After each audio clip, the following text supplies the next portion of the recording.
Good morning, everyone. Sorry about that. The live button wasn't there, so I hope you're still with us.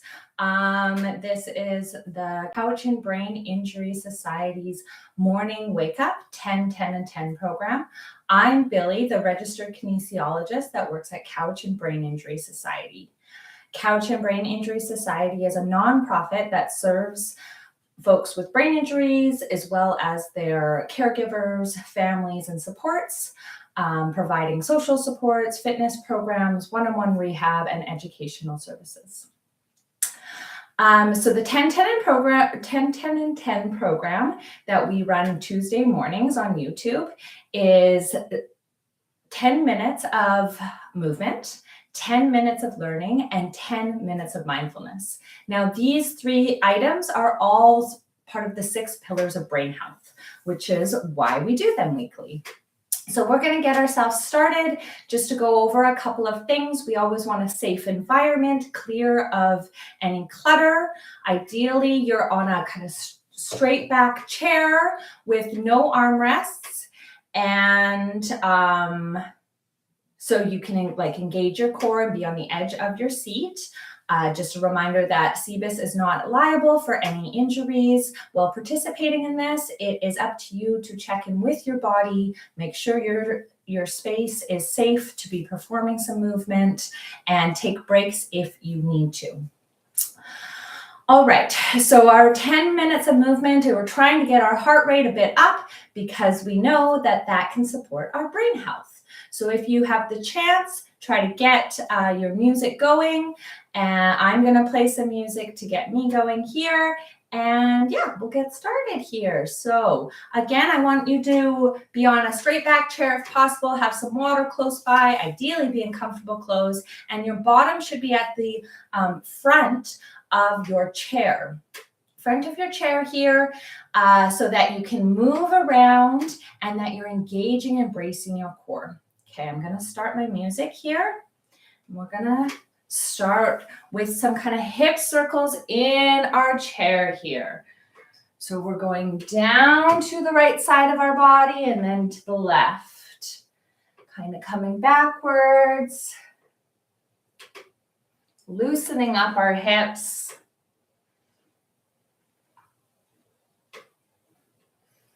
We're going to switch directions. Nice big hip circles.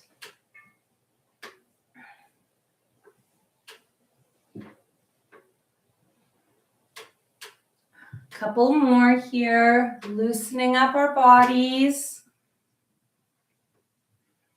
We're going to spend 5 minutes in the chair before standing. All right, we're going to bring our knees up high to our chest here. Get a little crunch in, nice strong posture, small little crunch going. Again, this is getting our hips going, our hip flexors, starting in the middle of our bodies today. Great. A few more seconds here. Awesome. Okay, we're going to do a twist. Twisting from side to side, only going as far as comfortable. I'm keeping my neck a bit straight so I can talk to you, but you should be bringing your neck as you twist as well. So your whole spine is twisting. Nice. A few more seconds here. Great. We're going to kick out our legs. Nice and high as you can. Try and straightening them at the top. Good.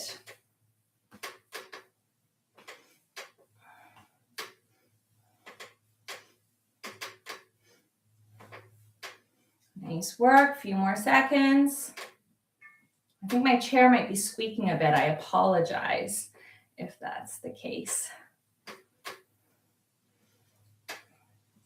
Good. Okay, we're going to lift one leg here and do some circles with our ankles. Other way. Good. Loosening up those joints. Go to the other side. Circling our ankle. Trying to really make these movements dramatic to get the full range of motion if you can. Other way. Awesome work. Now we're going to have our arms up like this as if they're robot arms, and then we're going to try to bring them down, up, down. Let's get some rotation in our shoulders. Nice work. Palms up to the sky and then down to the back. Doing a strange 10-5. High five, 10, 10-5. I don't know what you call it. Awesome. We'll do the same action, but we're going to alternate. Your right goes up and then your left goes up. This might be more complicated. See if this is hard for your brain to do. May or may not be. Good job. Okay, arms to the side. We're just going to give them a light swing here. We're going to bring our right arm up and down. Left. Strong swing at the top. We're swinging to the top and then holding. Good work. Keep it up.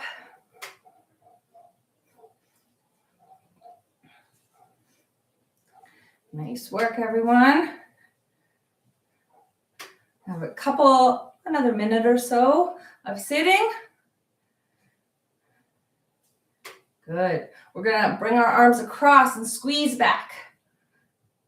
Can keep a bend in your elbows here. Squeezing, alternating which hand is up on top. Nice work.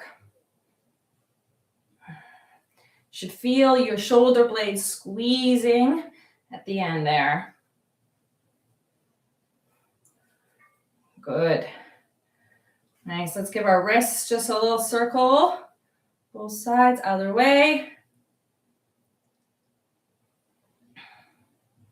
Nice work. Okay, fingers wiggling, wiggling, wiggling, wiggling. And then we'll just do our bends here, trying to go as low as we can. This is a hip hinge. Hinging at our hips. A couple more seconds. And then we'll get standing. Nice work. Keeping our back nice and straight, our core engaged through this action.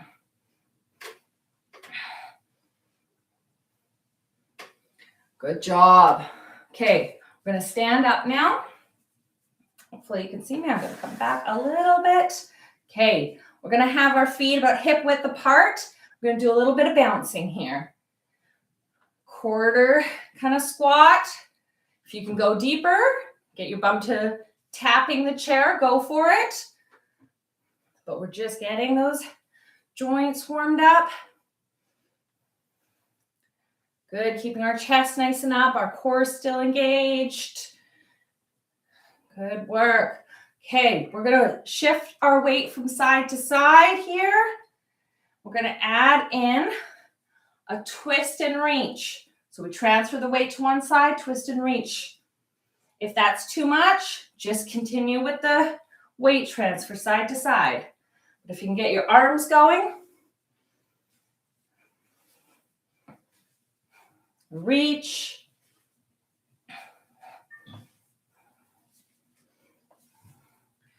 Good work. You can see how my ankle lifts off of the floor, really transferring from each foot.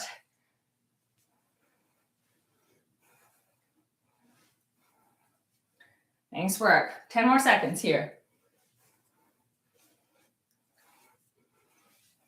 My tiles are a little bit slippy. I feel like I'm skating with my socks. Okay, awesome work. We're going to bring our feet in together here. We're going to do a side step. Side step. Alternating. You can do a little bounce or a mini squat in the middle. And even add in some arms. You can just stick to the feet too. And you can just do a side step without all the extra.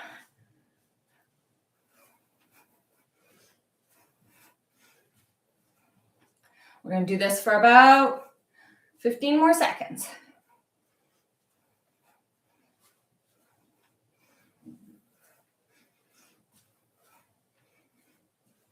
Good work. Okay, the next action is we are going to bring our foot forward onto our heel, forward with a slight bend, and then try to tap backwards. See if you have enough room. I'm a little bit squished so that you can see me, but try to give yourself more space so you can go forward, back, forward and back, forward, back. On the way back, you want to think about clenching your buttocks. This is practicing some balance here as well, because that one leg has to be stable. You can be holding onto a chair, other side.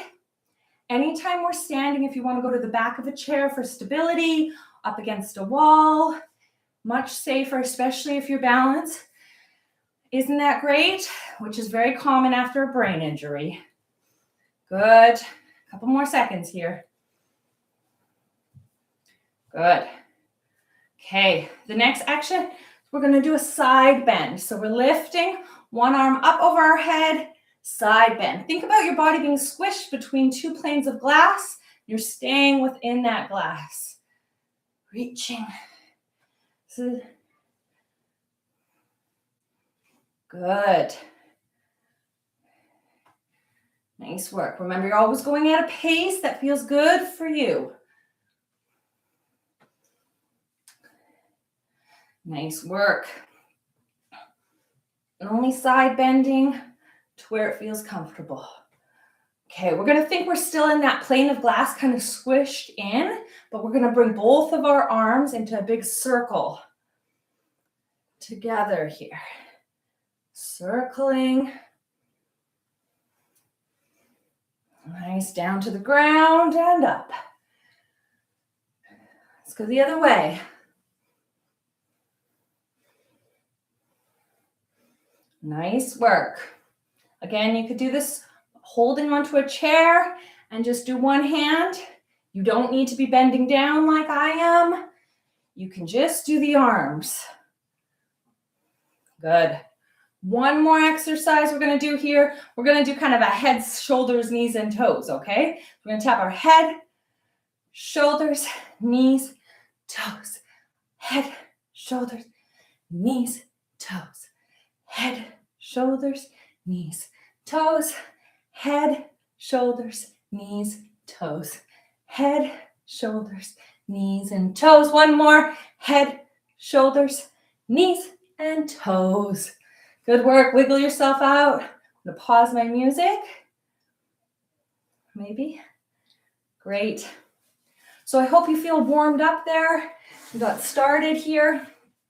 Oh, start your day off right with a little bit of movement. That's great.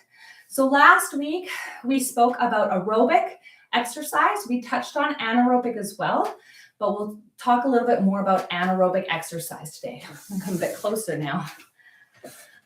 So just as a reminder, aerobic exercise is when your body uses oxygen to give yourself energy to contract your muscles. It is a repetitious and continuous action for the most part, kind of like what we did here. We continue to move for about 10 minutes. And after 10 minutes, your aerobic system is fully kind of running the show. Before that, it's a combination of aerobic and anaerobic. So anaerobic is our system that is not using oxygen to give our muscles the energy they need to contract. So it is these kind of short, powerful movements, and really it is fully depleted usually after about 3 minutes of movement. And then our aerobic system kind of helps it out, and then it'll recover and kind of kick back in again. So there's kind of, it comes like almost a turning of knobs, but it does get completed and it needs a recovery time to use that system again. We won't get into the specifics of how that system works, but it's it's called glycolysis, which is your body using glucose without any oxygen to make energy. But so yes, it's necessary for these quick, powerful movements. Think jumping, think sprinting, think weightlifting. You may know that after someone does a set of exercises, so say you do your 8 bicep curls, then they usually rest for 2 to 3 minutes. So that is giving enough time for that anaerobic system to get the different chemicals it needs back in your body again, so that it can use that system up again. That makes sense. So that's why you see so many people sitting around at the gym, because they're waiting for that system to kind of regenerate so it can give that push again. It uses creatine. So this is something I wanted to touch on because a lot of people use creatine in the gym, and this is like a scoop of powder you can get, and it's like it's naturally in your body, creatine. So we have creatine, and that's what lets us do that intense exercise for a short period of time. But again, it gets depleted and needs to recover. So if you take some creatine, sometimes it gives you that extra push to do a couple more repetitions of an exercise. So that's why people take creatine. It gives them a little bit of a push at the end of one of their sets. So they did 8 and they're like to failure. Oh, I'm so tired. If you take some creatine, you might get 2 more kind of in. So just so thought I'd mention that. That is the chemical that our body uses as part of the anaerobic system. This is why people take it when they exercise. So what does the anaerobic exercise do for our body? Why do we do strength training or these big explosive movements? Well, it increases our bone density, which is huge, especially as we age.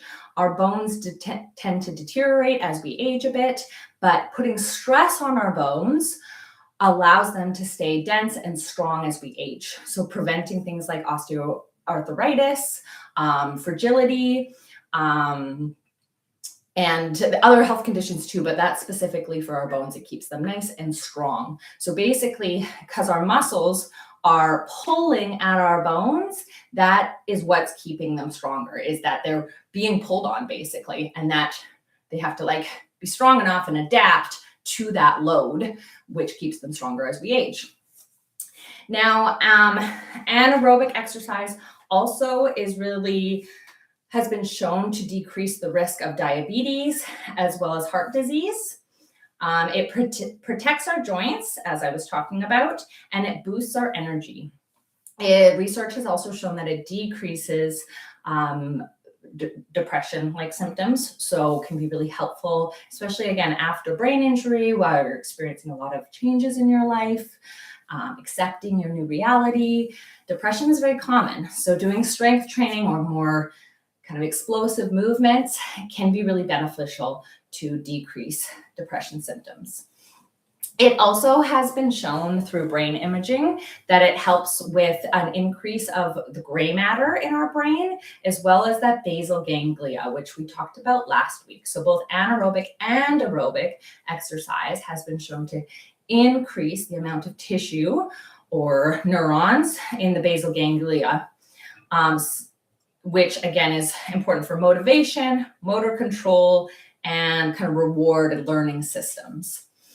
It also shows an increase in tissue in the cerebellum. So the cerebellum is known for balance, coordination, again, motor control. So it kind of makes sense that that area would be in a better state after doing these kind of exercises. Or it makes sense to me. We do see that the adaptation that happens first is this motor control network. So our brain has to learn a movement before we even get all this muscle growth and the strengthening of our bones, etc. We need to learn the pattern in our head first, and then we see like all these other adaptations. So our brain learning the movement is kind of the first adaptation we have, and is also why often when I teach an exercise, I don't tend to load it right away, Because so if we're learning how to squat, I want you to have nice, good form. I want your body to learn that pattern of movement well, and then we'll load it up and get you holding some weights or something, doing those squats. Something else to mention just about these two systems that I find interesting is we actually have what's called slow twitch and fast twitch muscles. So we basically have certain muscles that are more effective for different exercises. Our slow twitch muscles, if you think slow, we need over a longer time. That's how I think of it, is that slow is an increase in time. So those muscles get stronger, that's in quotations, because they're just used more effectively when doing aerobic exercise. So when we're using oxygen, our slow twitch muscles tend to be getting further developed.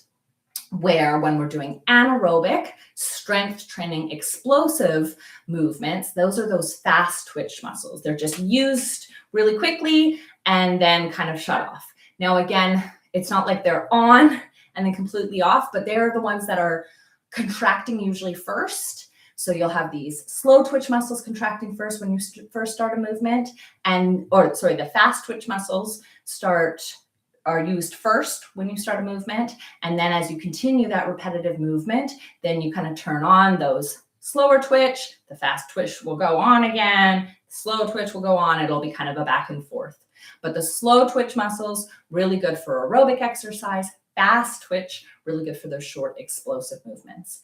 And actually, each one of us has kind of a genetic disposition where we might have more of these kind of fast twitch or slow twitch muscles. There is another third set that are kind of more adaptable. So they could kind of be either or, depending on what kind of exercise you do, they will kind of lean towards or act more like one or the other, depending on what kind of exercise you do. So all in all, anaerobic and aerobic exercise both have a lot of benefits, both for your brain as well as for the rest of your body. All types of exercise has been shown to decrease risks of chronic health conditions and are good for your brain in some capacity. Now, there are still some risks that come with exercise, which we're going to talk a little bit about next week. We'll talk about different kind of types of exercise you can do, and the FIT principle, which is how you get those adaptations next week, and any risks. Before we're done talking about that, I'm just checking if there was anything else I wanted to. No, we'll talk about the different types of anaerobic exercise next week, as well as the FIT principle, which is how you really see those adaptations.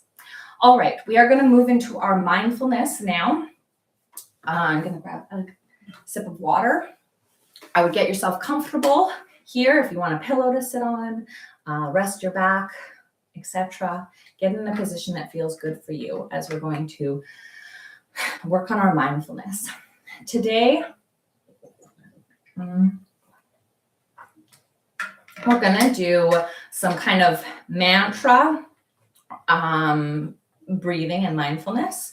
So we're going to use some words to help be the thing that we refocus on. So if you remember from a couple weeks ago, we talked about what mindfulness really is, and it's really about refocusing. So using something, which is often our breath, it can be physical sensations, it can be something external to us to refocus on. So it's not about shutting off completely, but it's about learning how to refocus and being present in the moment.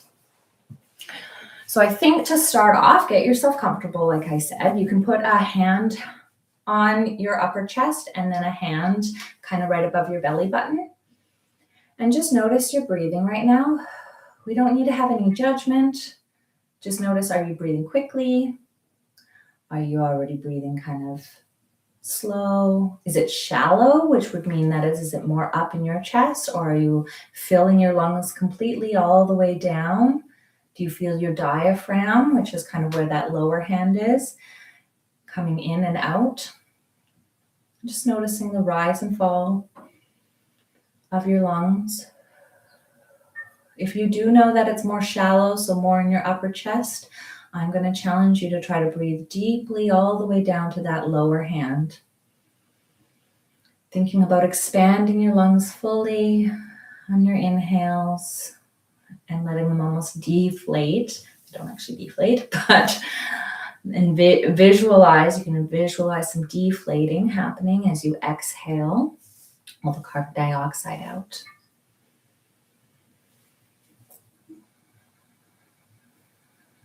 Connecting to your breath here.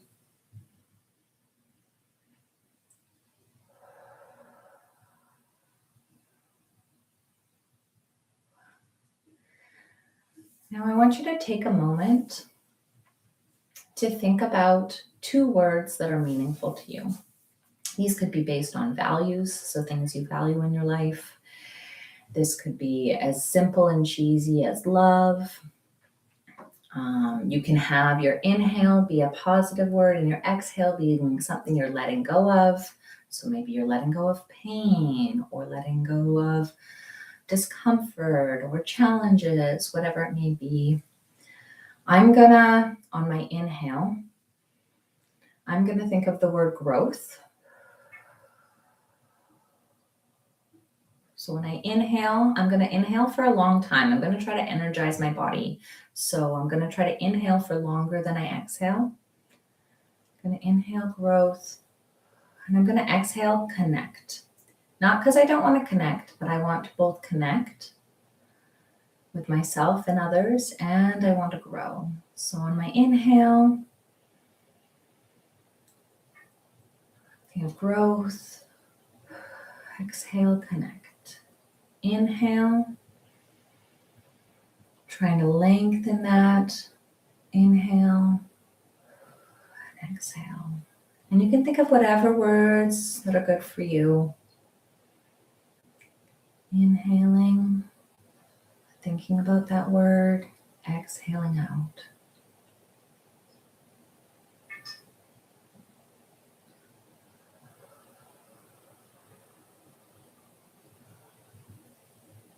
And as you inhale and exhale, really connecting to whatever words you chose, you can do that through seeing the letters that word is made out of, symbols that they may conjure up in your brain, the feeling that those words may bring in your body.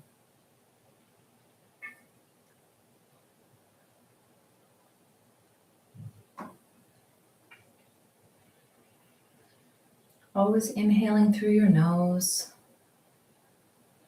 Exhaling can either be out your mouth or your nose.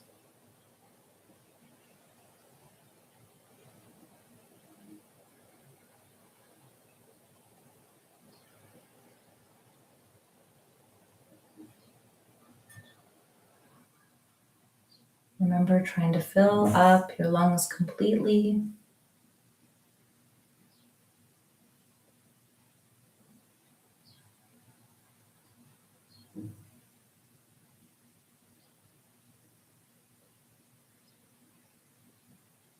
Don't worry if other thoughts come into your head. Just coming back to the 2 words you have chosen to focus on. Filling up your body with the one, and the other one come out.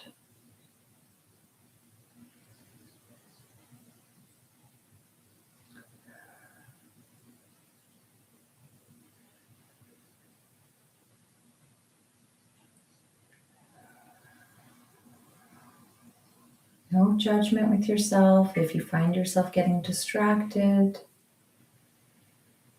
just coming back to your breaths, to those 2 words you have chosen, to your hands on your body here.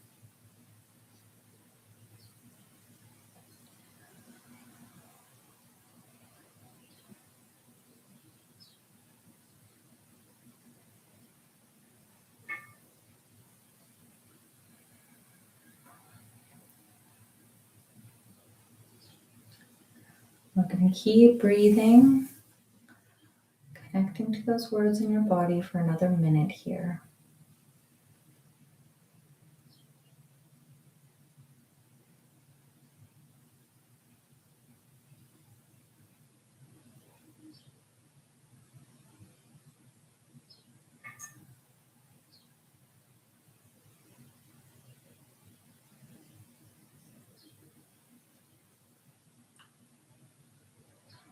letting the outside world melt away as you just focus on those words and your breathing.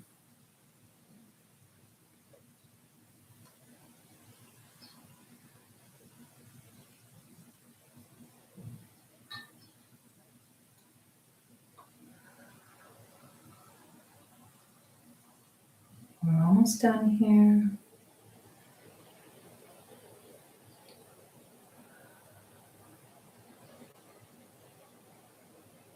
One more deep inhale and exhale. You're going to slowly come back into the room, to the space. Move your body a little bit. I would say that was a more interoceptive practice. We were internally thinking about these words. We were still connecting with our breath and our body, the rise and fall. Next week, we'll try a more exteroceptive practice. So actually, if you already want to think about or write down on a whiteboard or a list for next Tuesday, and I'd love for you to grab some type of item that you can use to focus on. So this could be anything from like a plant or flower that you have set up close by. This could be a fruit or vegetable. This could be a type of fidget or even some material.